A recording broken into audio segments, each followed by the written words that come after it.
എല്ലാ ഹെർണിയകളും ഹാംലെസ് ആണ്? Hernia actually എന്ന് പറഞ്ഞാൽ ഹാംലെസ് ആകാം.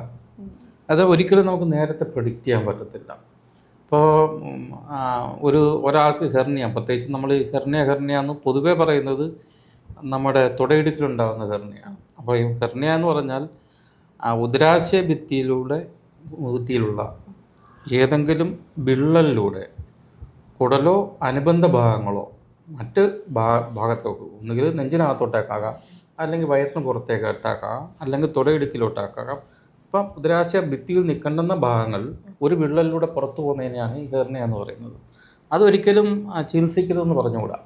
കാരണം വെച്ചാൽ ഇങ്ങനെ കുടലോ അതിൻ്റെ അനുബന്ധ ഭാഗങ്ങളോ പുറത്ത് ഇറങ്ങിയിട്ട് ഒരു പക്ഷേ ഒരു തുമ്മലോ ചീറ്റലോ അല്ലെങ്കിൽ ഒരു വെയിറ്റ് എടുക്കുമ്പോഴോ അല്ലെങ്കിൽ ഒന്ന് എത്തിപ്പിടിക്കുമ്പോഴോ ഒരു പക്ഷേ ഈ കുടലിരുന്ന് ട്വിസ്റ്റ് ചെയ്യാൻ സാധ്യതയുണ്ട്.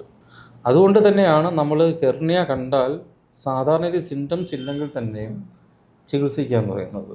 അതിൻ്റെ ചികിത്സാ രീതി എന്ന് പറഞ്ഞാൽ ഇപ്പം ലളിതമാണ്. കീഹോൾ സർജറി വെച്ച് മിക്കവാറും എല്ലാ ഹെർണിയകളും ചികിത്സിച്ച് മാറ്റാൻ പറ്റും.